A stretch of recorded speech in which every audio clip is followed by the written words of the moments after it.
सूत जी से कहा महर्षियों ने कि हमें ऐसी ही कथा सुनाओ जिससे कलयुग में सब लोगों का कल्याण हो सके। तब सुखदेव जी ने सूत जी ने कथा सुनाना आरंभ किया।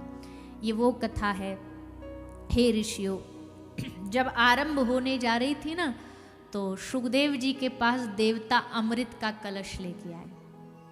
अमृत का कलश। कहा परीक्षित मरने वाला है, मरने वाले के लिए अमृत से अच्छी कोई बूटी हो सकती है? अमृत मिल गया तो अमर हो गया। देवताओं ने कहा ये लो अमृत पिला दो राजा को, इसका मरना बच जाएगा। इसके बदले हमको चल के स्वर्ग में कथा सुना दो। सुखदेव जी ने बड़ी जोर की फटकार लगाई, खबरदार, यहां कथा सुनाने बैठे कि दुकानदारी खोल के बैठे? तुम हमें कथा सुना दो स्वर्ग में चल के, लालच दे रहे। कहाँ पेड़ के नीचे बैठे बैठे कथा सुना रहे हो सुखदेव जी? चलो स्वर्ग में, स्वर्ण सिंहासन पर बिठाएंगे आपको, बड़े लेवल की कथा होगी। सुखदेव जी ने कहा क्व सुधा क्व कथा लोके क्व कांच क्व मनिर्महान। कहाँ कथा और कहाँ कांच, कहाँ कांच कहाँ हीरा, कहाँ कथा कहाँ ये अमृत, कोई तुलना नहीं। इस पृथ्वी में हम देवताओं के पास अमृत होगा, पर हम धरती वाले भी कम नहीं है भैया। हमारे पास वैसा अमृत तो नहीं है, पर हाँ हमारे पास एक अमृत है। क्या? बोलो ना। वैसा अमृत तो मिलता नहीं है, वैसा नाम ही सुना है, अमृत पीने से अमर हो जाते हैं। अमृत कभी किसी ने देखा? आपके हिमाचल में मिलता है? हमारे उधर तो नहीं मिलता। हमने तो सबरी दुनिया जहां जहां कथा करने गए सबसे पूछा, अमेरिका लंदन, बोल भैया तुम्हारे यहां मिलता है? आज तक तो कहीं मिला नहीं। क्यों? क्योंकि हम धरती वालों के पास एक ही अमृत है। भागवत का 10वां स्कंद, रास पंचाध्याय, गोपी गीत। तव कथामृतम्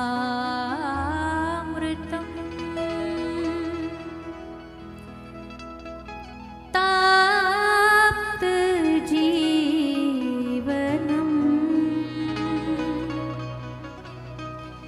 कविभिरीडितम्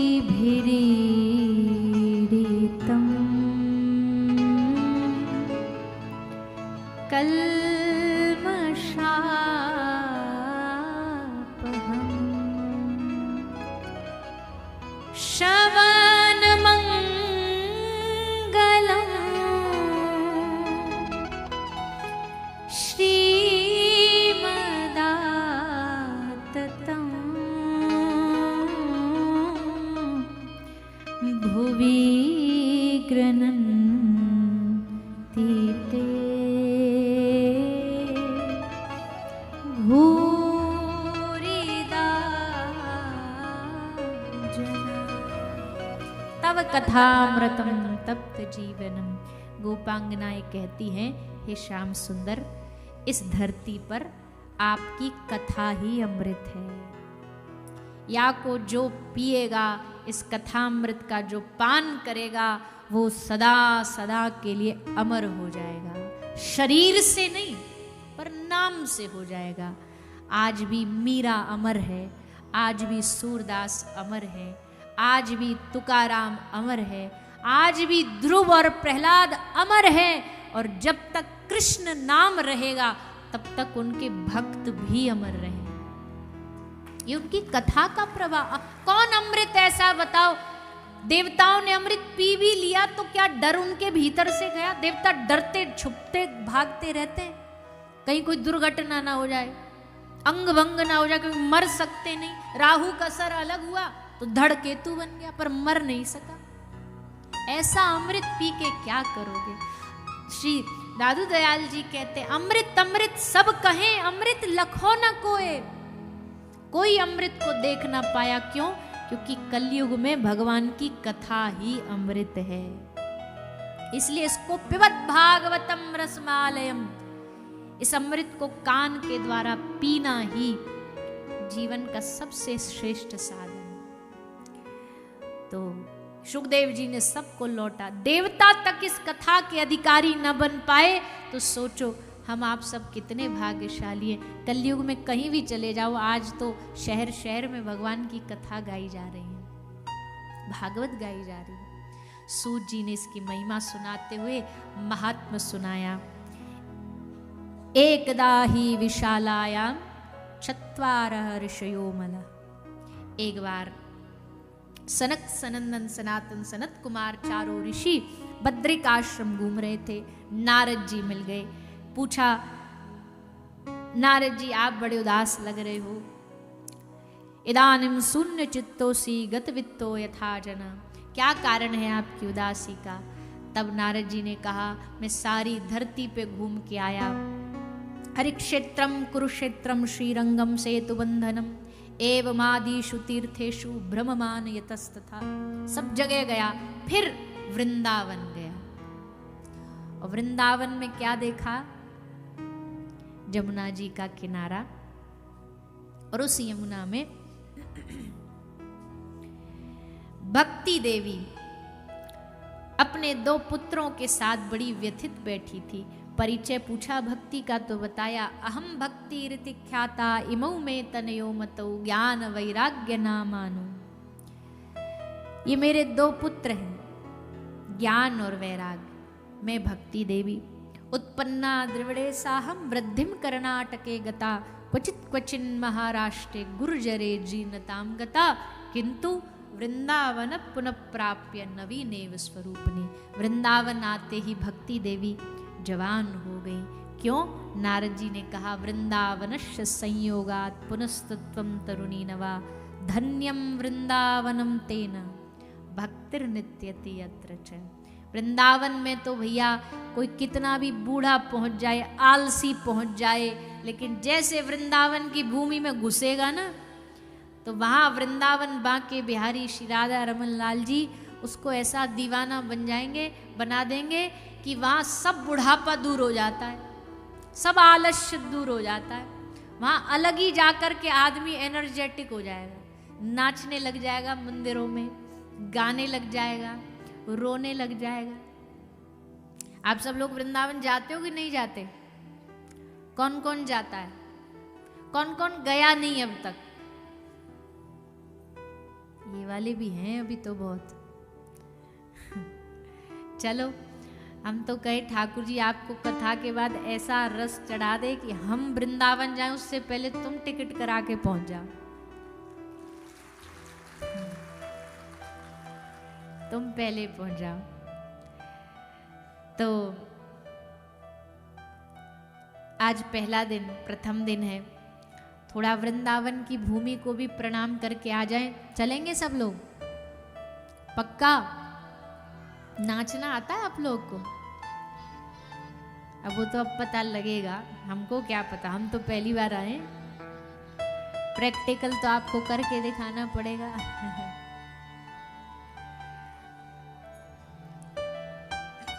तो सभी बड़े भाव के साथ, आनंद के साथ गाते हुए श्री वृंदावन की पहचान श्री प्रियाजू हैं, श्री प्यारी जू हैं, उनका नाम है।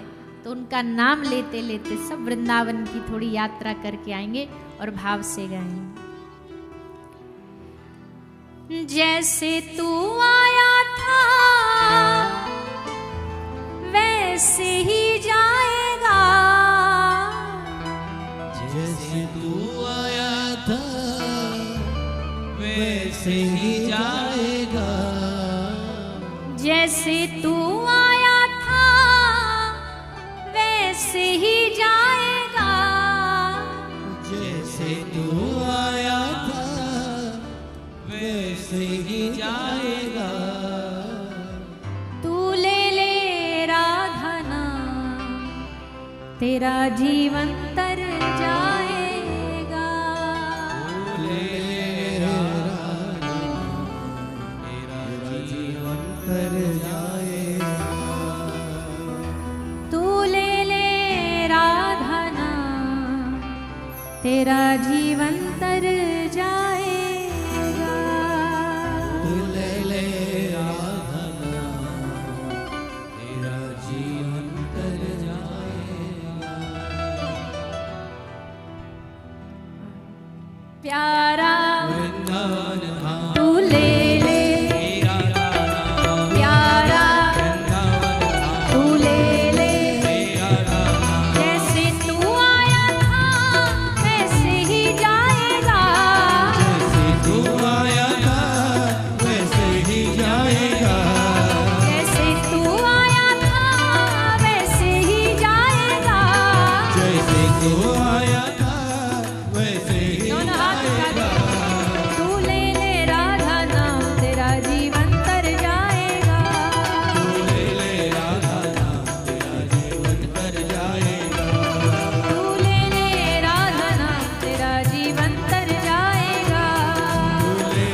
लिट्टी पिट्टी गुम हो गई।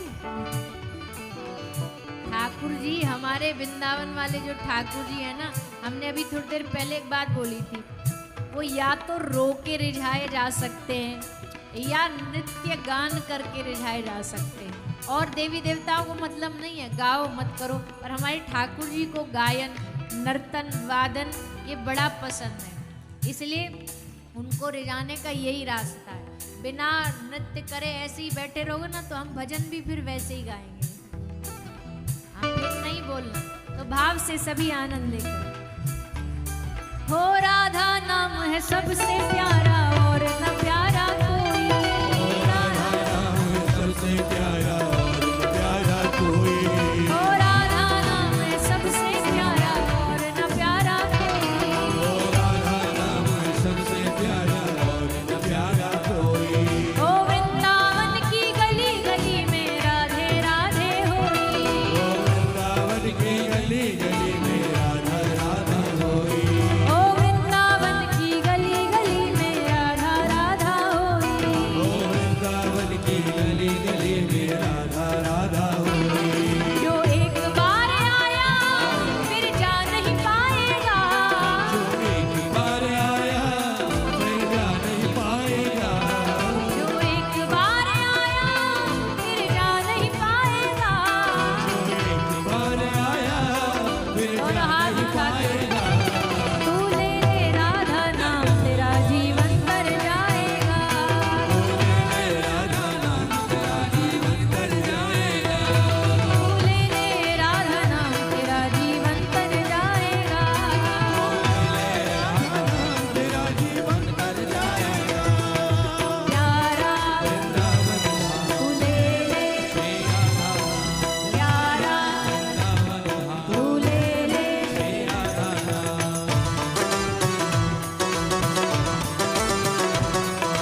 तो भैया वृंदावन की दो ही पहचान है, एक तो कृष्ण नाम, एक राधा नाम।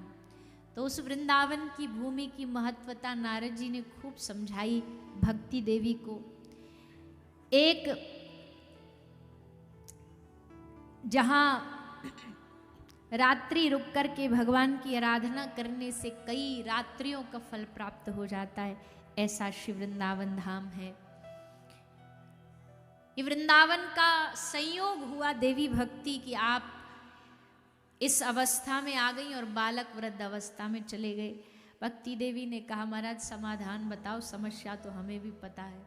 नारद जी ने बोला रुको, हम आपके कान में मंत्रोच्चारण करते हैं।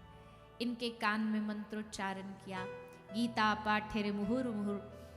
लेकिन जब इनकी अवस्था नहीं खुली तो व्योमवाणी, वेदवाणी, आकाशवाणी ने कहा सत्कर्म करने के लिए। बद्रिक आश्रम में सनकादि ऋषि मिले, इनसे पूछा महाराज आप बताइए सत्कर्म क्या है? तो बताया श्रीमद् भागवता लाप शतुगीत शुकादेवी। हे नारद जी, आप इनके लिए भागवत कथा का आयोजन कराइए, उसको सुनकर के इनका कल्याण होगा। तो हरिद्वार ऋषिकेश आनंद तट पर सुंदर कथा का आयोजन हुआ। वक्ता कौन थे? चारों भाई सनकादि ऋषि बारी बारी कथा करते थे। इस कथा की गूंज पूरे ब्रह्मांड में फैल गई। ऋषि क्या, महात्मा क्या, गृहस्थी क्या, सन्यासी क्या, सब इस कथा में आए। गंगा के तट पर महाकुंभ लगा, सबने बैठ कर के कथा सुनी। भागवत का महात्म विश्राम हुआ। और जैसे महात्म विश्राम हुआ, कथा के मध्य में आज भागवत के प्रताप से भक्ति देवी ज्ञान वैराग के साथ प्रकट हो जाती हैं और पूरा वैष्णव समाज मिलकर के, अर्जुन, देवर्षि, नारद सब मिलकर के भागवत कथा के विश्राम में आनंद लेते हुए श्री सूत जी महाराज वर्णन करते हैं। भक्ति सुतौ तौ तरनु गृहीत्वा प्रेमेक रूपा सहसा विराशी श्री कृष्ण गोविंद हरे मुरारे नाथेति नामानि मुहुर्वदन्ति श्री कृष्ण गोविंद हरे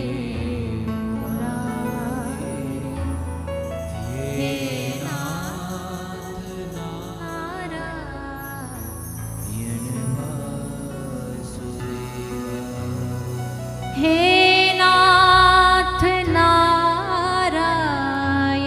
वासुदेवा,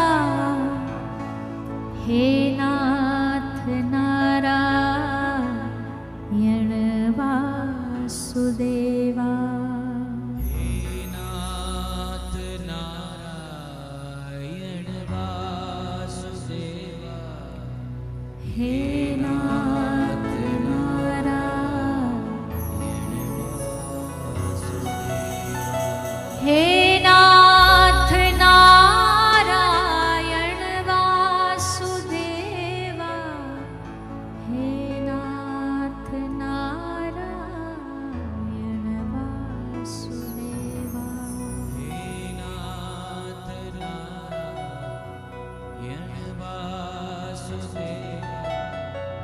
हे नाथ नारायण श्री कृष्ण गोविंद हरे मुरारे, हे नाथ नारायण वासुदेवा,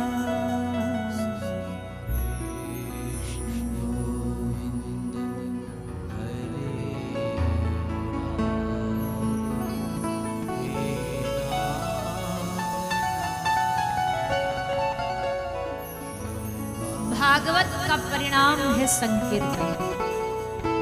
और आज उसी संकीर्तन के साथ भक्ति देवी ज्ञान और वैराग्य के साथ प्रकट हो जाती हैं। अद्भुत नाम संकीर्तन कथा पंडाल में प्रकट हुआ। सब लोग देखते रह गए आश्चर्य में, कौन है ये माता, कौन है ये पुरुष, क्यों आए हैं यहाँ पे। नारद जी ने कहा आश्चर्यचकित मत होइए, हम परिचय दे देते हैं, ये है भक्ति महारानी, वो भक्ति जिनके बगैर भगवत प्राप्ति नहीं हो सकती। भक्ति हृदय में आने से भगवान आते हैं, रीझते हैं। ये यहाँ क्यों आई है? बोले ज्ञान वैराग्य के कल्याण के लिए कथा कराई गई। अच्छा वाह, आज हमारी कथा में भक्ति महारानी पधारी है। पर भैया जब वीआईपी आता है तो उसके लिए वीआईपी जैसी ट्रीटमेंट भी देनी चाहिए ना। बैठने के लिए बढ़िया व्यवस्था बनाते हैं हम लोग, यहाँ बैठ जाइए, सोफा लगा दीजिए। भक्ति देवी ने कहा मैं आई, मेरे लिए तो कोई तैयारी यहाँ दिख ही नहीं रही। पंडाल खचाखच भक्तों से भरा हुआ, पैर रखने की जगह नहीं है। मेरे लिए नारद जी क्या आपको जगह नहीं बनानी चाहिए थी? पहले से व्यवस्था नहीं बनानी चाहिए थी? नारद जी ने कहा हमने बना रखी।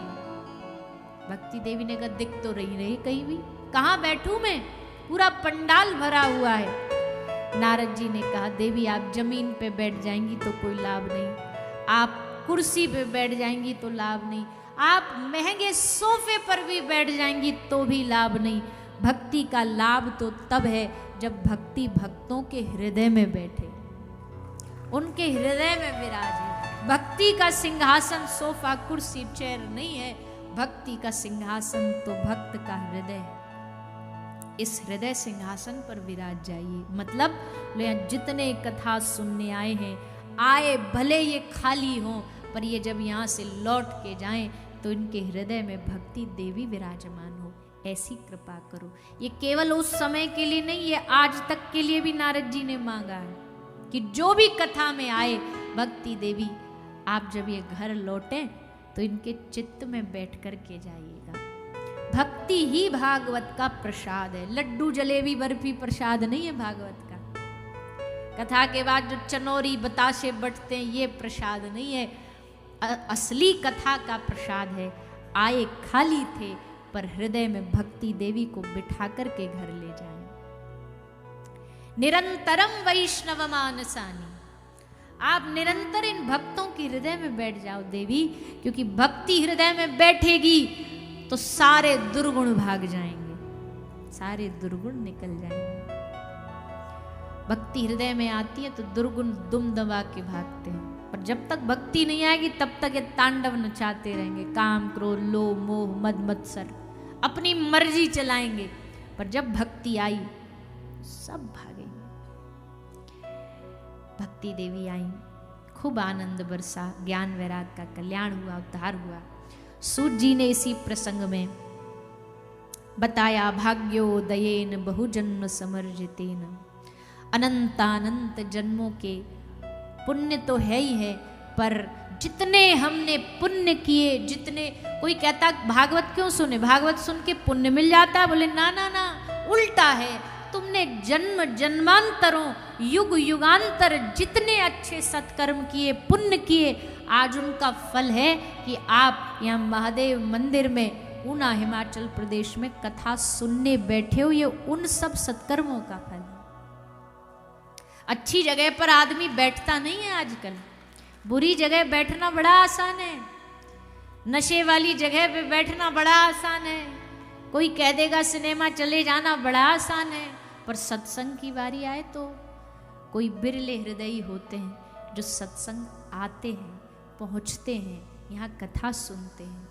तो निरंतरम वैष्णव मानसानी, सूत जी ने बताया। फिर बात एक दृष्टांत, एक एग्जाम्पल से शायद बुद्धि में ना बैठे, इसलिए सूत जी ने एक और उदाहरण दिया, एक और दृष्टांत दिया, क्योंकि दृष्टांत से बात पुष्ट हो जाती है, पक्की हो जाती है। बोले देखो भैया, भागवत ज्ञान वैराग के लिए तो है ही है, पर ये पापियों का भी कल्याण करने का सामर्थ्य रखती है। श्री आत्मदेव महाराज की कथा सुनाई। एक आत्मदेव नामक ब्राह्मण थे, पत्नी का नाम क्या था? अजी कथा सुन रखी है आप तो, कितनी कथाएं होती हैं, बोलो, ऐसे नहीं, सम्मान से बोलो। धुंधली देवी। धुंधली देवी बड़ी खतरनाक थी महाराज। जब तक पड़ोसन से लड़ भिड़ ना ले तो उनका पेट का भोजन नहीं पचता था। 2-4 जगह जब तक हाथापाई ना हो जाए, घर में जब तक महाभारत ना हो जाए, जब तक पति से झगड़ा ना कर ले, जब तक आस पड़ोसियों से झगड़ा ना कर। कई मैया ऐसी होती हैं, मतलब ऊना वाली नहीं है, ये तो एकदम साक्षात देवी है, देवी। देवियों की नगरी है ना, तो अब यहाँ तो सब देवी मिलेंगी भैया। पर हम तो बाहर वालियों की बात कर रहे हैं। कई माताएं जब नई नई ब्याह होती है ना, नई नई शादी होती है, तो नई नई शादी में पहले आरंभिक दिनों में बड़े प्रेम से पहले साल के ब्याह के पहले साल पतिदेव को बुलाएंगी, प्रिय। फिर दूसरे साल अजी, फिर तीसरे साल अरे सुनते हो, फिर चौथे साल आते आते बंटी के पापा सुनते हो, फिर 5वें साल आते आते कहाँ मर गए, और 6वीं आते आते बोले तुम आ रहे हो कि मैं आऊं। तो भैया ऐसी धुंधली देवी तो, अच्छा ये तो चलो खैर आपको हंसाने के लिए बोला है, सीरियस ना ले, और ले तो ले। पर आत्मदेव मतलब आत्मा, जीव, और धुंधली मतलब बुद्धि। बुद्धि हमारी हमेशा टेढ़ी चलती है, जैसे धुंधली टेढ़ी चलती है वैसे बुद्धि टेढ़ी चलती है, सबकी, कोई एक नहीं, सबकी बुद्धि टेढ़ी चलती है। जो कहीं कहीं जा रहे हो और रास्ता में कोई जगह पे लिखा हो यहाँ झांकना मना है, तो कोई नहीं देख रहा हो तो क्या करोगे? एक बार तो मन करेगा भैया ऐसा क्या है जो झांकना मना है, ने झांक के देख ले। तो चली टेढ़ी, चली उल्टी। तो धुंधली देवी महाराज बड़ी विचित्र बुद्धि की थी। अब इनके घर में एक बार साधु की कृपा हुई, संत ने इनको फल दे दिया। बालक बच्चा था नहीं, संतान थी नहीं। आत्मदेव ब्राह्मण बड़े दुखी थे। फल संत ने दे दिया, फल धुंधली देवी को दिया। अब धुंधली तो धुंधली, फल खाने की बजाय गर्भवती होने के नुकसान ढूंढ रही है। गर्भ धारण करूंगी तो वजन बढ़ जाएगा, गर्भ धारण करूंगी घर में आग लग गई सब भाग जाएंगे, मैं कैसे भागूंगी।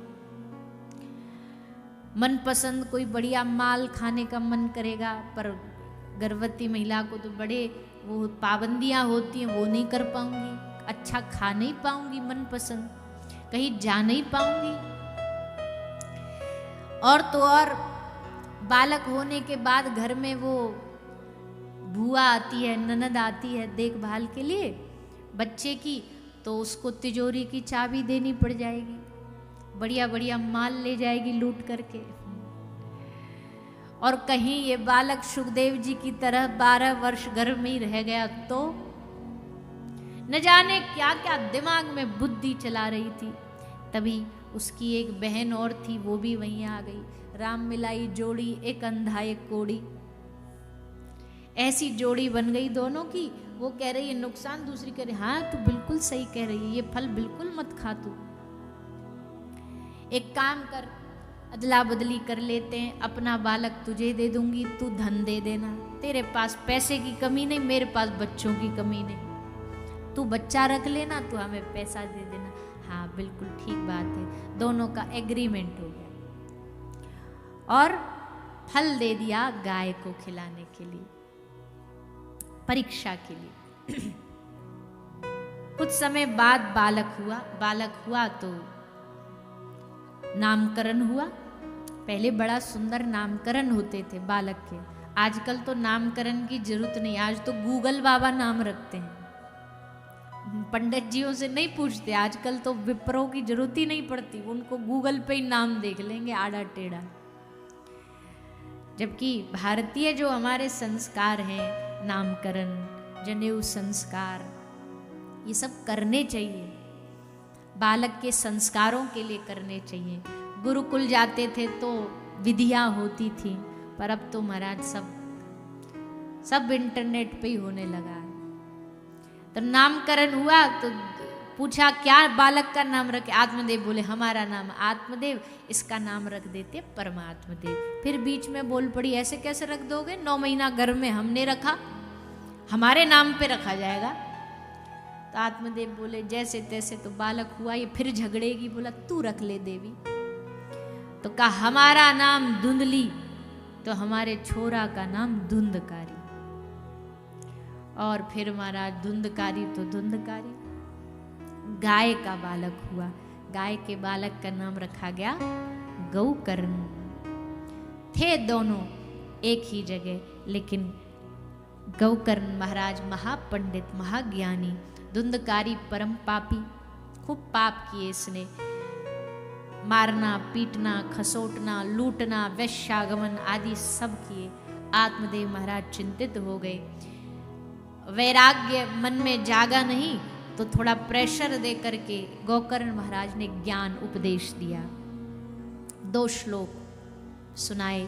देहेस्तिमांस रुधिरे भिमतिम त्यजत्वम, जायाशुतादिषु सदा ममतां विमुञ्चः, पश्यानिशं जगदिदं क्षणभङ्गनिष्ठं, वैराग्य राग रसिको भवभक्तिनिष्ठ। देहेस्तिमांस रुधिरे भिमतिम त्यजत्वम। आप सोच रहे हो, आत्मदेव ब्राह्मण सोच रहे हम वन में चले गए तो गौकर्ण का ध्यान कौन रखेगा, धुंधली को कौन ध्यान रखेगा। गौकर्ण महाराज कहते पिताजी ये देह जो है ये हड्डी मांस रुधिर चर्म आदि का बना पिंड है, आप सोच रहे हो कि आपके बाद कौन ध्यान रखेगा। अरे सबका मालिक बैठा है, प्रभु बैठा है, सबका ध्यान रखने वाला बैठा है। चींटी के पग नूपुर बाजे तो भी साहिब सुनता है, तो भी अनसुनी नहीं होती उसके, वहाँ पर सबकी सुनवाई होती है। और ये अहम भाव त्याग दो, खूब उपदेश दिया। आत्मदेव वन में चले गए, धुंधली ने भी देह त्याग कर दिया। धुंधकारी को वैश्याओं ने मिलके मारा और उसके कल्याणार्थ श्री गौकर्ण महाराज ने गया में 100 बार पिंडदान किए। कल्याण न हुआ तो भगवान सूर्य ने आदेश दिया भागवत कथा का आयोजन कराओ।